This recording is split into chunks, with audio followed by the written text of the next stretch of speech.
there comes such type of games when everything seems to be against you, unashindwa, do you blame the coach, the players, or the whole team, the referee, or the rival players? And Naf says, we as United, we are happy with the progress of the team and happy too for the Liverpool downfall. Bernardo says, Arsenal are bottling it. I'm here for the meltdown. And then soft red card, to be honest, definitely not worth a 3-match ban. He's talking about Casemiro. But guys, let's talk about the Everton Arsenal yesterday. What? Surprised? No, actually, I'm not surprised really, because Arsenal haven't had a really good record at Goodison Park. Yes. But then again, it's really hard to get a point at Goodison Park when with all those looking at all the situation that they were in back then, and Sean Dyche really brought down the players to the basics. What do you do without the ball? What do you do? Because they had around 30% of the possession, and all they kept doing was running, and they made sure that Arsenal were uncomfortable at all levels. Look at Odegaard, look at Partey. They weren't really comfortable, and they were making too many passes, which Doko, Onana, and Idrissa Gana Gueye made really good attempts to block them, and it paid off. It really paid off. Yes, as you said, Arsenal's last 5 visits to Goodison Park, they have lost all of them. It was not an easy place to go. And I think for me, mine was when we were talking about this game during the week. I remember telling Arsenal guys, relax. Because when you have a team that is fighting relegation, and then they're bringing in a new manager, players tend to come up. This is a new manager, we need to show him. And listening to his press conference, what he said the first thing I did was look at the levels, the fitness levels of the players, how they are, and how I'm going to play the right players at the right positions. He brought back Decore. Decore was, I think Lampard had left him out. He was iced. He brought him back, and that midfield really worked well. Him, Onana, and Idrissa Gueye. Yes. Ugali. Ballast. Those guys were running. They were breaking play. And Onana was fantastic. Plus, when you look at it, the fullbacks were really helped by the likes of Iwobi and Gueye, because when Martinelli and Saka were trying to push forward, they were really locked out. So you could only see some flashes of Saka, and Martinelli was fully out since the start of the game. The first thing that Sean Dyche did was put a basic structure. Yes. Everton had a structure. Under Lampard, the fight was there, but there was no structure. You could tell. You can tell a team that is well coached. You can tell the team that knows this is what we are going to do. You may not like it. You don't have to like it. And I know a lot of fans don't like it. Don't like the way Sean Dyche plays his football, because he's basic and he makes sure you get the basic shape right. So the first thing they had was shape. Yes. The next thing, like you said, they looked slightly fitter. Yeah. And you saw that picture during the week of them running and him smiling and them with bent over, and they were like, yeah, that's probably what he's doing. And then the third thing, he went for size. Yes. Yeah. They are a big team. There was no jokes in that team. There was no one small. No. You put size on everyone. Size, and then like you said, you put that ballast in the middle. When you've got Gana Gueye and Onana and Doucouré. Yes. That's ballast. Those are hard men. They will run from morning to evening. And then they just worked so hard. They are very aggressive. They worked so hard. Aggressive. They got all second balls. Yes. Because they were faster to all the second balls. Yeah. And then they got their key guys too. Because Saka versus Mikolenko, Saka was nowhere to be seen. So they were able to win their individual duels. Yeah. And then they went direct. And I know people again don't like direct football. Now we are in the age of, let's pass them to death. Barca style, Pep Guardiola style, or even Klopp style, or even Brentford. Like, let's try and pass around, or Brighton. Yeah. No. Sean Dyche, 10 minutes into watching that game, and we were watching it here. I was like, this could be Burnley.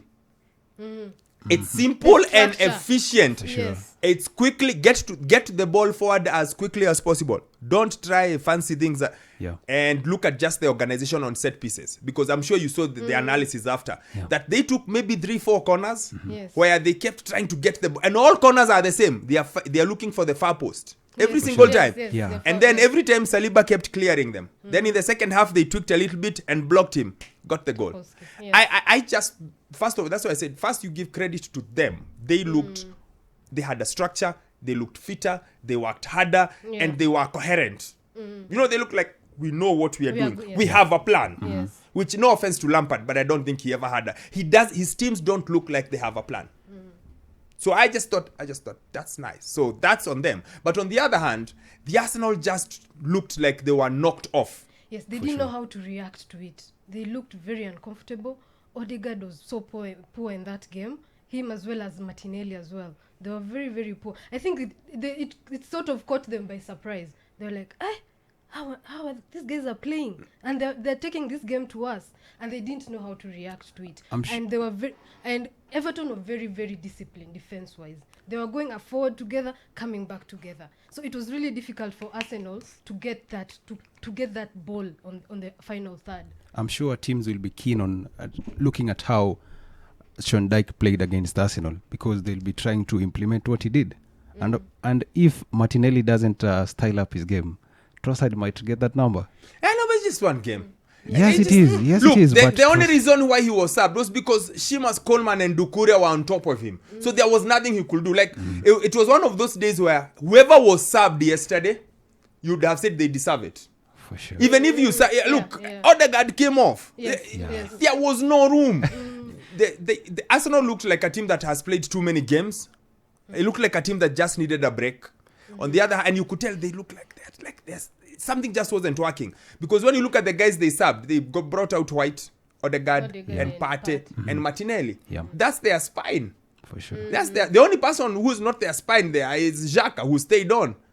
But it's because of how uncomfortable Everton made them. Yeah. It's one of those times where you've got to give credit to how Everton set up, as opposed to maybe what happened to them.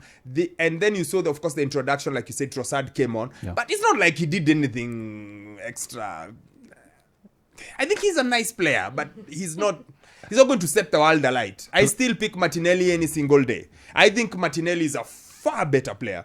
Trossard, of course, is older. He's a bit more experienced, knows what to do. Yeah. Jorginho came on, but like you said, I don't think there was anything to do. It didn't matter who came on. There was nothing. Nothing. Yeah, they just maintained the and Everton created chances. You know, normally there's this where you know, when you say it's that you've stolen it, like it's a sucker punch. They were the better team throughout So, the game. my question to you guys as we finish: should Arsenal worry, or is it just one of those days? They should worry.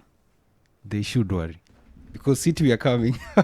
Okay. They should worry. I think if they don't really fix the loose screws somewhere here and there within the middle of the pack, they might be wanaweza shuka kidogo. I think they shouldn't worry. I think it's just a blip.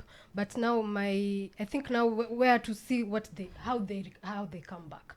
Because when you say teams that are going for the title, it's about the comeback. It's not about you lose. Yes, there's a few games here and there where you lose, but it's more important now, how are you going to come back? How are you going to recover from that loss? So I'm looking forward to their next game to see how they are going to recover from that loss. I think there really shouldn't be nothing to worry about. It's not time yet to panic. I know we are in an era where we panic after 5 minutes, and then we are happy after another 5 minutes, and then we panic again after another 5 minutes. Like, we change very quickly. It's a very dynamic era, so to speak. Yep. But I think when you've played 20 games, won 16, drawn 2, lost 2, you have a 5-point lead at the top of the log. Yeah. You have scored the second highest number of goals in the league. You have conceded the second least number of goals in the league. Second least, I think. Yes, second least after Newcastle. I don't think there's anything. I don't think there's anything in particular to worry about. You cannot win all the games. Yeah. This is not. Exactly. You have got to drop points at some point. Yes. And the same way Everton gave you problems is the same way Everton will give problems to City. It's the same way Everton will give problems to Liverpool. Yes. So I think no, it's okay. It's fine. It happens. It's the way I see it. It happens. Not to worry too much. The question, like you said, and I agree with you, Hilda, is what happens next week. Exactly. What happens the other week? How quickly do they bounce back? They bounced back really well after losing to United. Yeah. How quickly can they bounce back? Yes. I think that is going to be the main question. Of course, people who like doom and gloom are going to say, but you see, it's getting tight and it's getting close. But I think, no, it's okay. It's 3 wins, 1 draw, 1 loss after the last 5 games, and you're top of the log. 5-point lead. 5 points. Yeah. I think it's okay, because I think Everton will do this to a few more people. If they maintain the same shape, they will, because they want to survive. And just that win yesterday gets them this close. They're only now in the bottom, just on goal difference. So Yeah. not to worry. I think Arsenal are still okay. They just need to. It's how they bounce back from what was really, really an off-color day. When we come back, we turn our attention to Casemiro and his red card. Good morning.